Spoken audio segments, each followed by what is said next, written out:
and welcome to the BNews Superintendent Update. I'm your host, Sydney Bowles, and as always, I'm here with our Superintendent, Dr. Conti. This month, we're talking about MCAS.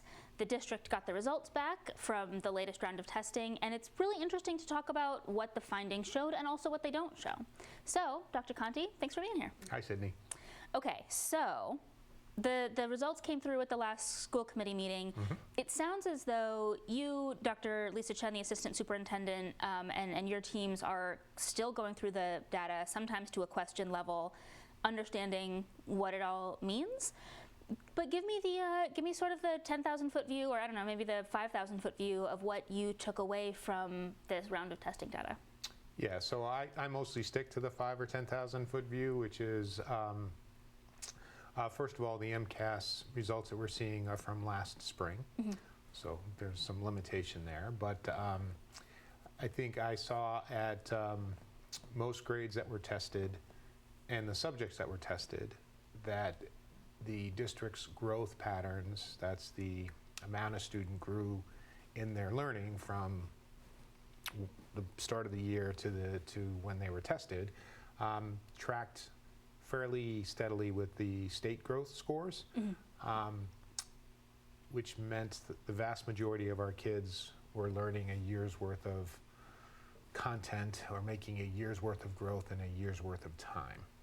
The challenge, and I think you and I spoke to that specifically, you saw that clear performance dip during the sort of the 2019, 2021 sort of pandemic years.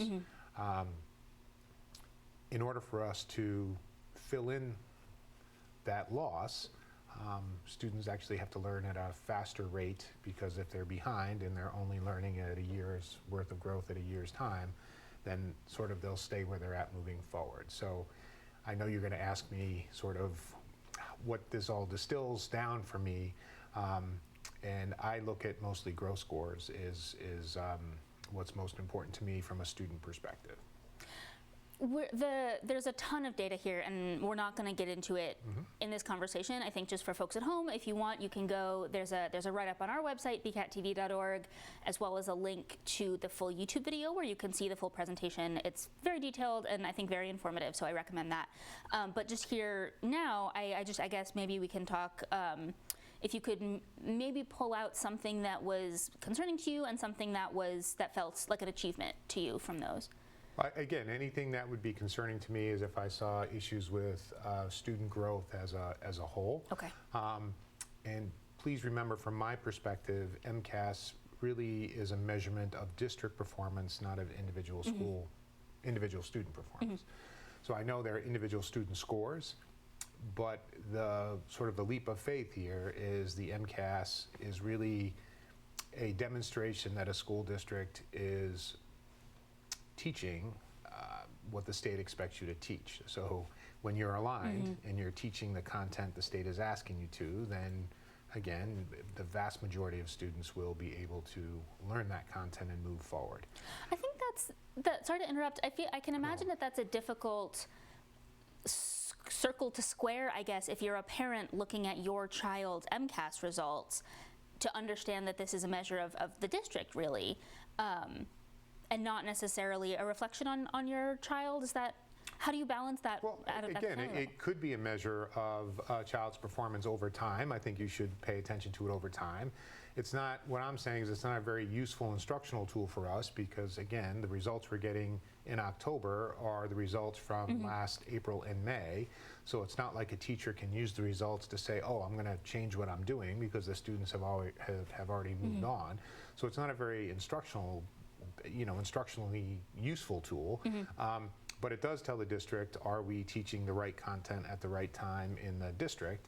And sometimes you might miss something. So what do I mean is, if we're testing in March, April, May, and we don't get to a subject area before the state test is given, then we're not necessarily measuring the student's performance in that subject area. They just haven't been taught it yet. So again, I think we have to look at this over time. We have to make sure we're delivering the right content. We have to make sure our students are growing. And again, I'm a big growth score kind of person. And But does that mean, again, the results aren't important? Of course they're important, and but they're not necessarily a measurement of the quality of instruction the kids have received, or even the student's potential, or even sort of what they're growing or how they're developing as sort of a full person. So there are some limitations to it, but I'm certainly not anti-assessment or anti-MCAS. It has a certain purpose for me. Yeah, I actually want to talk about that. In conversations around MCAS results, I have heard you and your colleagues talk about alternatives that have different, maybe better uses or offer better or different analysis. Specifically, Dibbles and iReady are the two that are discussed. Why are those potentially more useful? I don't know what the adjective is, better, more useful. Why are those the ones that you look to in different ways than the MCAS? Well, I think they're more timely, the results. So a Dibbles assessment can be done in a matter of a minute or two and give you sort of a performance snapshot, and then you can adjust how you're teaching the student in front of you based on sort of that snapshot. It's the iReady that you mentioned is sort of a screening tool that we use, and typically students are getting that screening 3 times a year, and there's a sort of a fall expectation, a mid-year expectation, and an end-of-year expectation. And again, those results come back immediately, and we can fill in holes. So I think it's just a much more useful instructional tool. But it, and usually they're aligned with state expectations, but most of those screening tools are written for all 50 states, not just for one. But there's lots of overlap, and we can look at that. So again, imagine you're a teacher and you're saying, okay, we're going to assess your kids, but you're not going to get the results until after the kids leave you 4 or 5 months later. Or we're going to assess your kids, and in a few days you'll get those results and you'll see how everyone is doing on the content that is expected at this grade level. So that's the difference. It's a lot more immediate feedback. Yeah. Okay. And then I think we should also put this into the context of the curriculum assessments that are ongoing in the district. Is the idea that through those assessments we can find ways to bring the district's curriculum more in alignment with state standards? Well, I think there's multiple things happening at once. So you want to make sure that you're expecting the right things from the right kids at the right age. You don't have lower expectations or expectations that are not age relevant or age appropriate. So I think sometimes the assessments help us gauge, what's going on.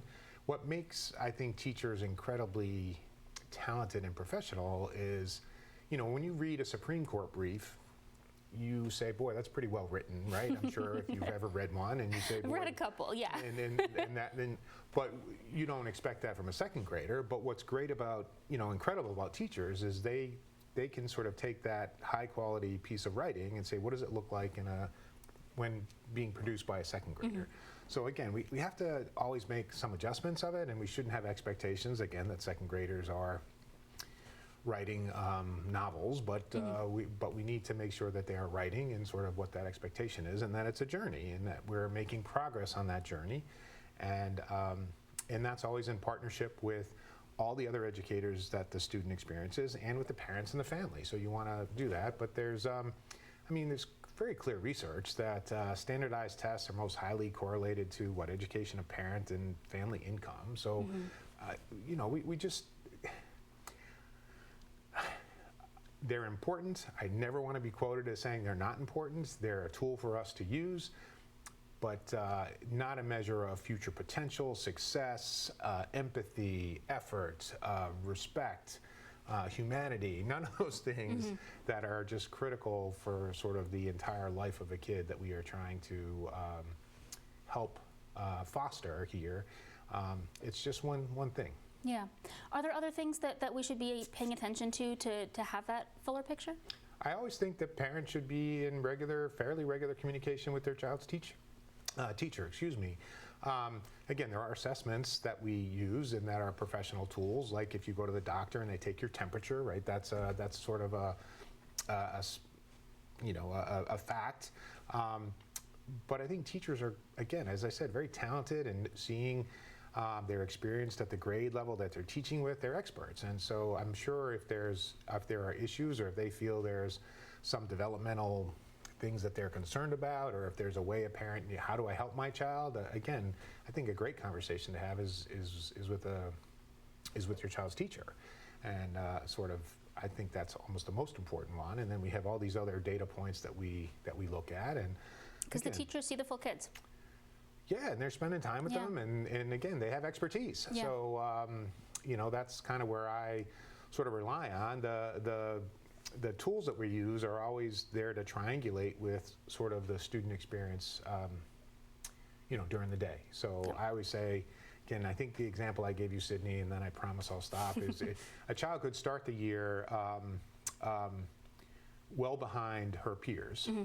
They could make more than a year's worth of growth during that time, but still be behind their peers, not perform well in the state assessment.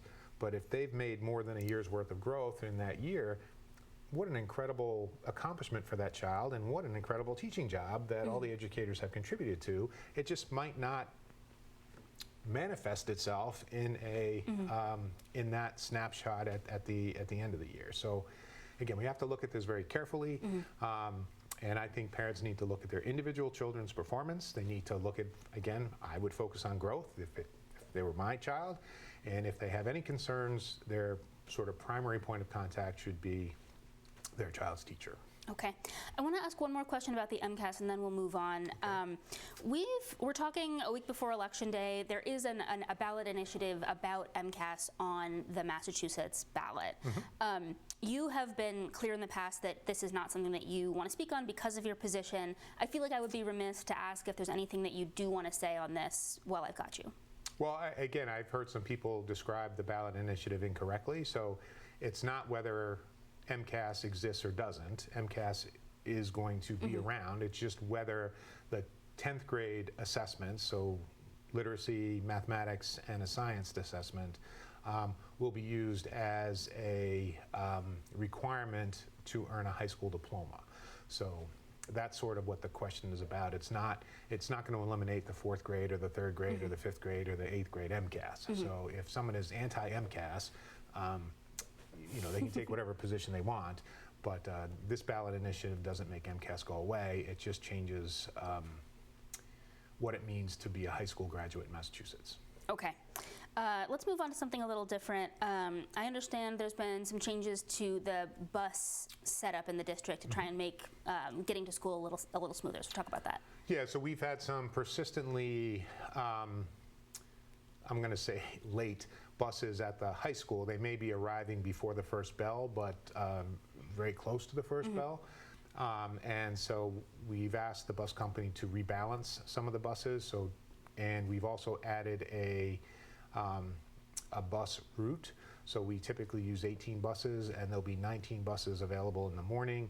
I think instead of 9 buses at the high school, we'll have 10, and we're going to look at one particularly congested area of town and add another route.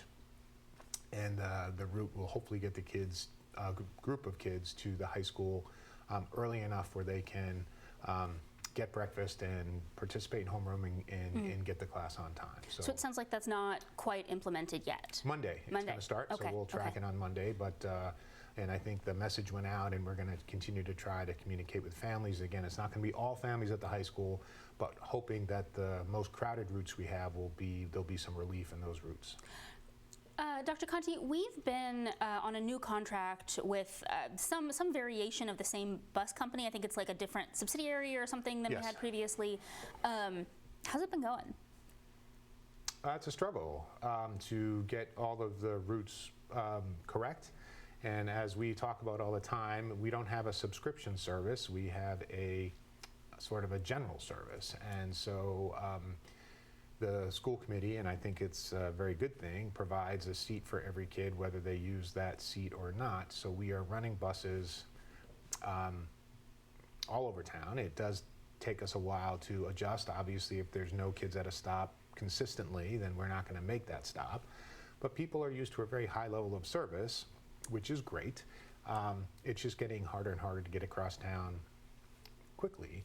One thing I know about Burlington is traffic can be tough at certain times of day. Yeah, so again, we have to factor that in, and we're looking at that in terms of always looking at our schedules and trying to do what's best, maximizing efficiency. And so there's not a simple fix, and so I think we're looking at things. This high school edition, again, is not going to solve every problem, but we're hoping we'll address this problem and not create more problems, and then we'll look to potentially make some other fixes as we go. So, we talked about growth, so we're hoping for students, we're hoping that our improvement and our growth moves forward. If you don't mind, can I insert one more thing? Please. December, we have always issued a school climate survey. That's for community, parents, students. So I know December seems far away, but it's not. So we're working on that now. But in the next 2 or 3 weeks, if families could pay attention for that climate survey, and again, their feedback is something that we take very seriously. Feedback is a gift, so we are asking people to please take the time to fill that out so we can continue to improve. And where can families look for that? It'll come through Parent Square, Okay. and so it'll be translated, and again, it'll just take a few minutes of their time. Okay, so coming up in the next couple of weeks, keep an eye out for that. Yes, Superintendent Conti, thank you very much for being here. it's my pleasure. All right, this has been another edition of Superintendent Update. Thanks for tuning in.